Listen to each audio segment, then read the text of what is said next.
Une semaine d'actualité, des enjeux majeurs, des histoires à retenir. Ici, on décrypte, on analyse et on informe. Bienvenue sur 26 minutes. Tout de suite, le sommaire. François Bayrou est le nouveau Premier ministre en France. Il a été nommé en fin de matinée par le président Emmanuel Macron. Il est le 6e Premier ministre en seulement 2 ans de mandat de celui-ci d'ailleurs et il succède à Michel Barnier, détenteur du plus court mandat de la Ve République.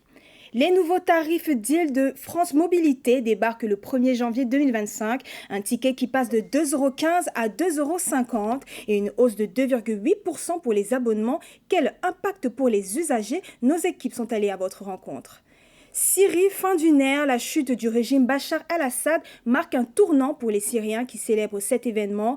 Parmi eux, Rania Aki, réfugiée en France depuis plus de 40 ans, nous partagera son témoignage. Par ailleurs, Armin Arefi, grand reporter au journal Le Point, spécialisé dans les questions du Proche et Moyen-Orient, sera notre invité. Près de 18 millions d'entrées rien qu'en novembre, le cinéma français a explosé tous les compteurs en 2024. Des succès comme Le Comte de Monte Cristo, Un petit truc en plus ou encore L'amour ouf ont marqué cette année. Nous vous détaillerons les raisons de cet engouement et les films qui ont fait vibrer les spectateurs. Et aujourd'hui, 13 décembre, c'est la journée mondiale de la raclette, star incontestée de l'hiver. On vous fait découvrir les dérivés de cette spécialité fromagère du côté du marché de Noël. Dès janvier prochain, 2,50 €, c'est le nouveau prix du ticket de métro. Une nouvelle hausse qui touche également l'abonnement Navigo avec une augmentation de 2,8%. Quelles conséquences pour les usagers? Éléments de réponse avec Mathis Bach et Mathieu Da Silva. Ce mercredi a été voté le budget d'Île-de-France Mobilité. En 2025, il va y avoir plusieurs changements, dont un majeur, les changements de tarifs.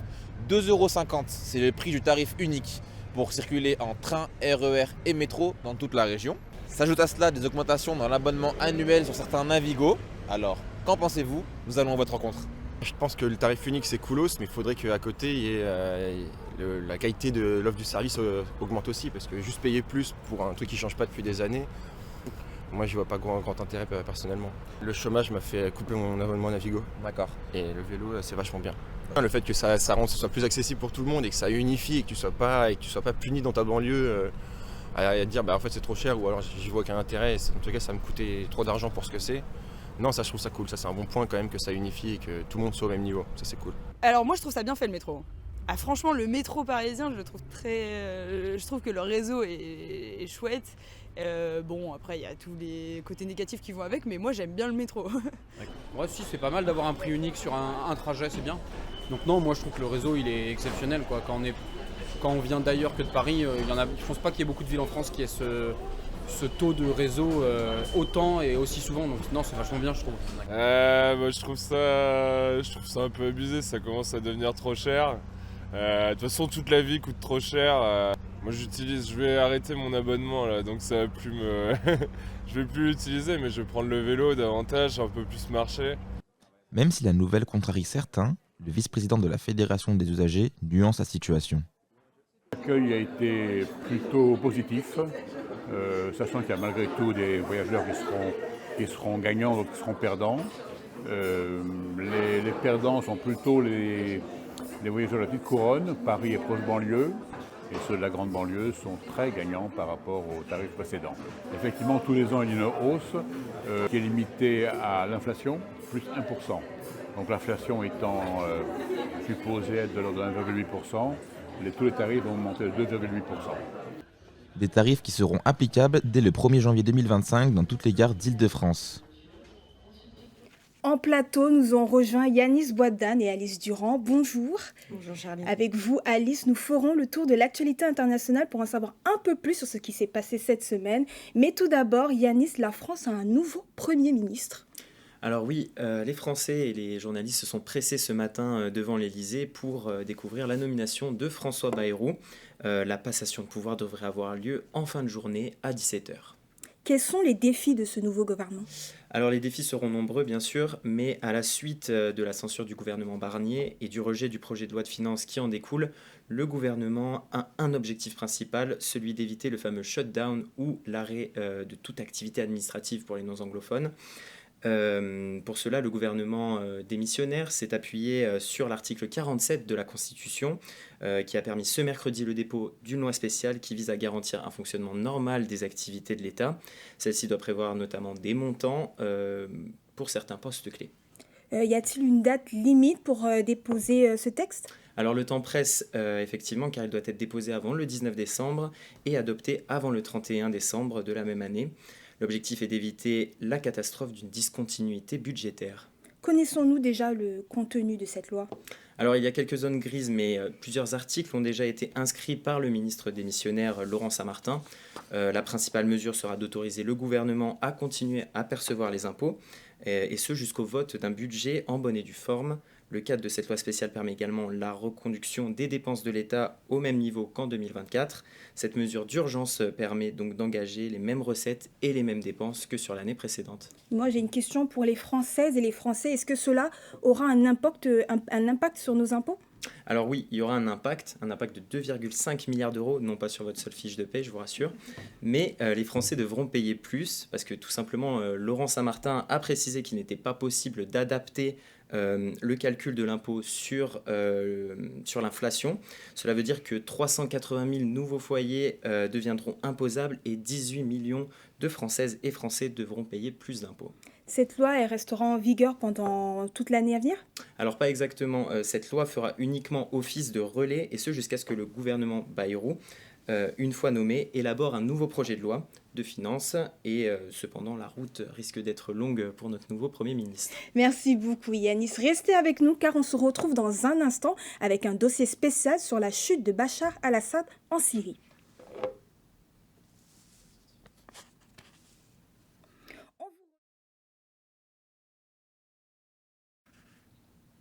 On vous retrouve Alice, c'est l'heure de l'essentiel de la semaine dans le Flash Info. Après 24 ans de dictature, la chute de Bachar el-Assad en Syrie et la prise de pouvoir par le groupe de rebelles islamistes HTS a provoqué la joie de millions de Syriens à travers le monde. Le dictateur a fui à Moscou pendant que le pays détruisait les symboles de pouvoir de la famille Assad. Mais méfiance tout de même quant au futur du pays. Le parti de l'ex-président a affirmé lundi qu'il soutiendrait la phase de transition qui doit s'effectuer jusqu'en mars, alors qu'Israël a envoyé une centaine de frappes sur les sites industriels et militaires en Syrie et continue de bombarder Gaza. Une réunion des chefs d'État du G7 est prévue ce vendredi pour examiner la situation dans la région. Taïwan était en état d'alerte après avoir détecté 90 navires près de ses côtes lundi 9 décembre, quelques jours après une tournée diplomatique du président taïwanais sur les îles américaines de Guam et de Hawaï. C'était le plus gros dispositif dans la région depuis des années déployé par la Chine. Le but, selon un responsable de la sécurité taïwanaise, serait de tracer une ligne rouge avant l'entrée en fonction de Donald Trump. Ces navires auraient tout juste quitté la zone, selon nos dernières sources, mais Pékin n'a pas encore confirmé cette information. Aux États-Unis, un suspect dans le meurtre de Brian Thompson, patron de la société d'assurance de santé United Healthcare, a été arrêté ce lundi. L'homme, qui s'appelle Luigi Mangione, n'a pas le profil d'un tueur normal. Il a 26 ans, il a fait des études, il vient d'une famille aisée et il n'a pas de casier judiciaire. Résultat, il fait l'objet, depuis son arrestation lundi, d'une vague de soutien sur les réseaux sociaux. Son compte Twitter compte désormais 420 000 abonnés contre 5 000 en début de semaine. Bravo. Oui, bravo. Les utilisateurs le soutiennent dans son passage à l'acte et l'érigent en Robin des Bois contre les grandes sociétés d'assurance de santé qu'il considère capitalistes. Enfin, au moins 184 morts à Haïti ce week-end dans un massacre orchestré par un chef de gang et 10 autres morts ces dernières 48 heures. Les victimes sont principalement des personnes âgées et des pratiquants vaudous, selon l'ONU. C'est le chef de l'un de ces groupes armés, Monel Félix, qui aurait ordonné cette tuerie parce qu'il juge ces personnes responsables de la maladie de son fils. Après cette attaque, les États-Unis ont suspendu les vols civils américains à destination de Port-au-Prince jusqu'en mars. Le bilan des morts cette année en Haïti est de 5000 personnes. Merci beaucoup Alice pour ces précieuses informations. Mais vous restez avec nous car nous recevrons tout à l'heure Armin Arefi, spécialiste des questions du Moyen et Proche-Orient, pour nous parler des enjeux politiques de la chute de Bachar el-Assad en Syrie. Comme vous le savez tous, dans la nuit du 8 au 9 décembre, Damas a été pris d'assaut par des groupes rebelles, mettant fin à plus de 50 ans de règne de la famille al-Assad. L'ex-président a fui par l'aéroport de Damas, laissant derrière lui une capitale en liesse où les populations syriennes sont descendues célébrer cet événement. Cette page historique suscite un mélange d'espoir et d'incertitude pour les Syriens à travers le monde. Parmi eux, Rania Aki, réfugiée en France depuis plus de 40 ans, témoigne de son émotion à l'annonce de cette chute. Découvrons son récit dans ce reportage signé par l'équipe de 26 minutes. Rania, mariée, maman de 4 enfants, est chargée des relations entreprises alternance dans une école de journalisme à Paris. À 41 ans, elle mène une vie plutôt stable. Pourtant, derrière cette réussite se cache une vie marquée par l'exil. D'origine syro-libanaise, elle a fui son pays dans des conditions difficiles après l'exil précipité de son père opposant au régime de la famille al-Assad. Dans la nuit du 8 au 9 décembre, une alarme sur son téléphone change tout. La chute du régime de Bachar al-Assad est annoncée. Il est exactement 6h18 du matin et je vous informe que Bachar el-Assad est tombé et Damas se retrouve sans Bachar.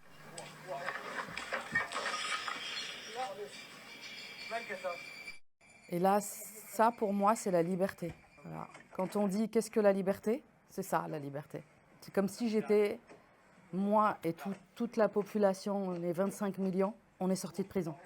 Plus de 50 ans ainsi de dictature, marquée par la peur et la répression, s'effondrent. Ma famille ici, on a sauté de joie. Première chose que mes enfants m'ont dit, c'était « Maman, tu vas retrouver ton identité ». Un moment d'espoir pour la Syrie, mais aussi de prudence, car le futur reste incertain et les souvenirs douloureux. On ne veut surtout pas d'un régime autoritaire, on ne veut pas que ça soit un Al-Qaïda, ou on ne veut pas de ça. On veut une personne civile, on veut une personne démocrate. À l'approche des prochaines élections en Syrie, plusieurs candidats sont en lice. Parmi eux, celle d'Ahmed El-Sharel, leader du parti HTS, Hayat Tahrir al-Sham, qui milite pour un changement qui, comme pour Rania, compte beaucoup pour un avenir meilleur du pays. De retour sur le plateau, nous sommes en compagnie de Armin Arefi, grand reporter au journal Le Point. Bonjour Armin. Bonjour. Et merci d'avoir accepté notre invitation. On a vu l'émotion tout à l'heure de cette femme et de nombreux Syriens à l'annonce de la chute de Bachar al-Assad. C'est un soulagement pour le monde, mais on se pose quand même la question de qui est ce Ahmed El-Sharel. On le rappelle, certes, il est le leader du parti HTS, un groupe de rebelles. Est-ce qu'on peut réellement lui faire confiance ? Si l'on se fie à ses dernières déclarations, il veut faire preuve d'inclusivité, il veut respecter les minorités en Syrie, même si à côté de cela, il y a quand même son passé de djihadiste membre d'Al-Qaïda, tout d'abord la branche irakienne d'Al-Qaïda, puis ensuite la branche syrienne. Il s'est à l'époque, il y a 10 ans, rendu coupable d'exactions avec son groupe, où il y avait également des djihadistes syriens, des djihadistes étrangers. Donc il a effectué une mue à partir de l'année 2016, il a officiellement pris ses distances avec Al-Qaïda pour, en quête de responsabilité et de respectabilité. La question maintenant, c'est de savoir si c'était vraiment quelque chose, on va dire, d'assumer, s'il y avait une volonté pour lui d'afficher un nouveau visage pour accéder au pouvoir, ou si c'était quelque chose de véritablement, comment dirais-je, de quelque chose que l'on puisse vérifier sur le terrain et qui soit vraiment sincère. C'est maintenant toute la question. Maintenant, pour l'instant, on n'est pas là. Il y a vraiment un soulagement de la part des Syriens, mais il faudra voir si les lendemains ne seront pas trop difficiles pour la Syrie et les Syriens. Okay. La chute de Bachar el-Assad, elle montre surtout l'affaiblissement de l'axe de résistance qui était surtout mis en place par l'Iran. L'Iran désormais se retrouve un peu plus isolé. Est-ce qu'elle a encore un poids dans les discussions diplomatiques de la région ? L'Iran reste une des grandes puissances de la région, au même titre que l'Arabie Saoudite, au même titre qu'Israël. Bien évidemment, la Syrie était un axe essentiel, en tout cas un maillon essentiel de l'axe de la résistance, donc ce fameux axe chiite qui a permis à l'Iran depuis maintenant 10 ans d'avoir un pied en Méditerranée, donc Téhéran, Bagdad, Damas jusqu'au Liban, Beyrouth par le biais du Hezbollah. Il est évident qu'avec l'affaiblissement du Hezbollah suite à la guerre menée par Israël il y a maintenant 2 mois, et maintenant la chute de Bachar Bachar el-Assad. Cet axe se retrouve aujourd'hui amputé de 2 membres importants, de 2 pays importants. Malgré tout, l'Iran reste un acteur important, même si aujourd'hui on peut dire qu'il a perdu la Syrie, qu'il a été obligé de fuir ce pays. Mais la plus grande inquiétude de la communauté internationale, c'est le programme nucléaire iranien. Et c'est en ce sens un pays qui restera pour les négociations visant une solution diplomatique à cette crise essentielle. Le cas échéant, si cela ne devait pas arriver, la possibilité éventuellement de frappe israélienne contre les installations nucléaires iraniennes, ce qui pourrait jeter la région à nouveau dans le chaos, si cela devait arriver. Alors c'est surtout une large victoire pour la Turquie qui aidait les forces rebelles. À quoi on peut s'attendre dans les relations de pouvoir entre la Syrie et la Turquie Est-ce que la Turquie a maintenant de l'influence, en tout cas une plus grosse influence qu'avant sur la Syrie ? Fondamentalement, aujourd'hui, c'est vraiment le pays qui sort comme le plus grand gagnant de la chute de Bachar el-Assad. Il ne faut pas oublier que le président Erdogan, le président turc, voulait négocier une sorte de réconciliation, une sorte de normalisation avec Bachar el-Assad, qui, du temps où il était encore au pouvoir, avait refusé la moindre concession, notamment sur le retour des réfugiés syriens. Ils sont 3 millions aujourd'hui en Syrie. Force est de constater que par le soutien que la Turquie a apporté au groupe Hayat Tahrir al-Sham, mais également à tous ses supplétifs, groupes rebelles, pro-turc. Aujourd'hui, la Turquie, c'est le pays qui a le plus grand levier de pression sur l'avenir de la Syrie. Et ce n'est pas d'ailleurs un hasard si ça a été aujourd'hui le premier à annoncer la nomination d'un nouvel ambassadeur, en tout cas chargé d'affaires à Damas, mais également à avoir envoyé sur place le chef de ses services secrets. Donc clairement, on sent qu'aujourd'hui, la Turquie est le grand gagnant de ce jeu régional qui aboutit à la chute de Bachar el-Assad. Et puis évidemment, il reste la question d'Israël, qui a bombardé des sites militaires en Syrie, qui a investi la région de tampon du Golan. À quoi on peut s'attendre de la part de Netanyahou ? Quelles sont ses idées en fait dans la région là actuellement ? Peut-être en une phrase, Écoutez, Netanyahou aujourd'hui est avec la Turquie le chef de gouvernement qui se félicite le plus de la chute de Bachar el-Assad, parce que Bachar el-Assad, comme on l'a dit tout à l'heure, était un des maillons essentiels de l'axe iranien. Aujourd'hui, Israël en profite pour gagner du terrain sur le plateau du Golan et étendre son territoire. Ils affirment que c'est uniquement, on va dire, temporaire. L'histoire a montré que du côté israélien, les choses n'étaient jamais véritablement temporaires et qu'on pourrait s'attendre éventuellement à une occupation de longue durée de cette nouvelle partie au-delà du plateau du Golan syrien. Merci Armin Arefi, nous sommes ravis de vous avoir accueillis sur ce plateau et nous espérons d'ailleurs vous revoir très bientôt. Avec plaisir. Alice, c'était un plaisir. Restez avec nous car le verdict météo est tombé et les nouvelles ne sont pas très bonnes. Réchauffement climatique, cyclone, inondation, feux de forêt. Les conséquences s'intensifient et frappent de plus en plus fort. Décryptage à suivre. Avis aux éco-anxieux, l'actu qui va suivre ne va pas vous réjouir. Maëlys Boucher, bonjour. Bonjour Charline, en effet, vous l'avez dit, ça peut déplaire. Météo France a sorti son rapport et comme l'année dernière, il est très inquiétant. 2024 est l'année la plus chaude, 1,5 degré de plus par rapport à l'année dernière et ça ne devrait pas s'améliorer. 4 degrés en plus d'ici 2100, soit un climat comparable à l'Andalousie dans la moitié sud du pays, des étés donc plus secs et des hivers avec encore plus de pluie. Si on voit déjà des champs aux terres arides en été, ce n'est qu'un aperçu de ce qui arrive. Les inondations seront quant à elles encore plus nombreuses et encore plus dévastatrices. Alors, des étudiants qui iront à la nage à la fac, on en verra de plus en plus. Pour vous faire une petite idée, voici à quoi pourrait ressembler le climat en France d'ici la fin du siècle. Maëlys, à quoi devons-nous nous attendre ? Alors, si le rapport se projette dans plusieurs décennies, les conséquences climatiques sont déjà présentes.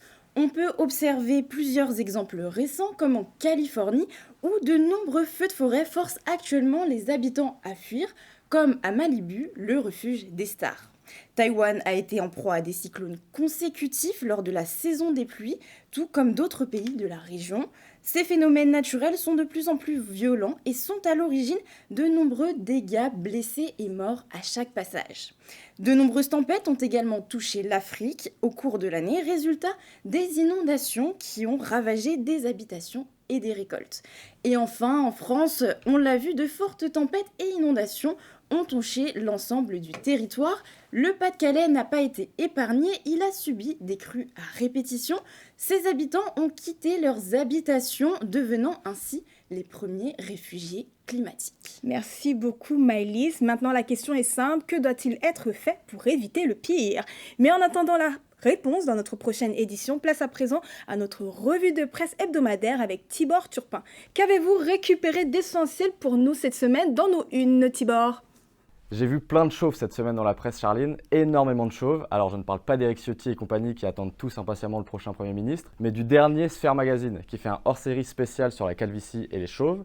À l'intérieur, on retrouve par exemple Aymeric Lompré, ancien chauve qui s'est fait implanter des cheveux, et Éric Judor qui discute autour de la calvitie et des chauves. C'est une discussion poilante. Par contre, le Premier ministre vient d'être nommé, mais je me suis réjoui de savoir que SoFoot avait anticipé la nomination et ils ont proposé à leurs lecteurs une liste d'entraîneurs qui auraient pu gouverner sous la présidence d'Emmanuel Macron.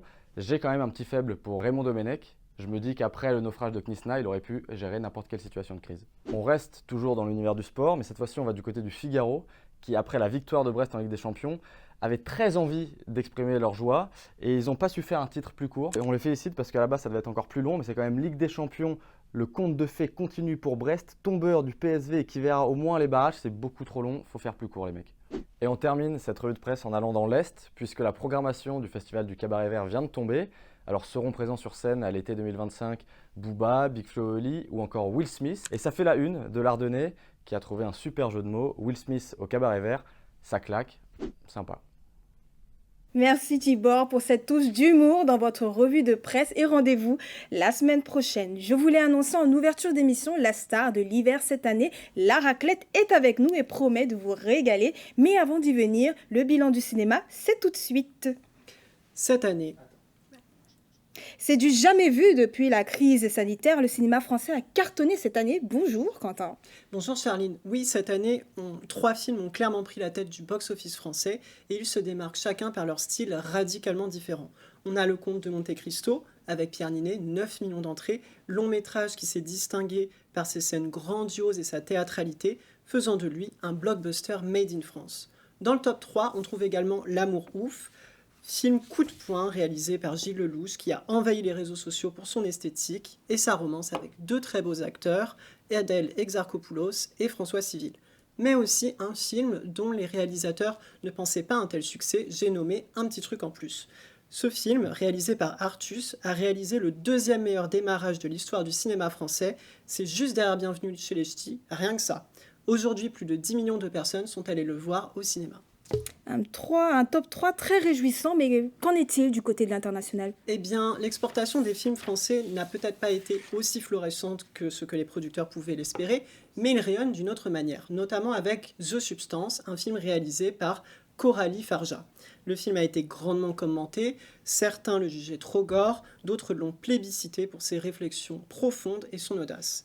Mais le film qui fera sûrement briller la France à l'international est Emilia Pérez. Réalisé par Jacques Audiard, ce film musical a déjà remporté 5 distinctions à la cérémonie des European Film Awards. Son parcours nous rappelle celui d'Anatomie d'une chute, qui, je le rappelle, avait remporté l'Oscar pour son scénario. Bon, c'est tout ce que le cinéma, c'est une histoire de sous. Et surtout surveillé de près par ceux qui comptent les billets, les producteurs. En effet, il semble que les producteurs ont bien compris la recette pour répéter leur succès.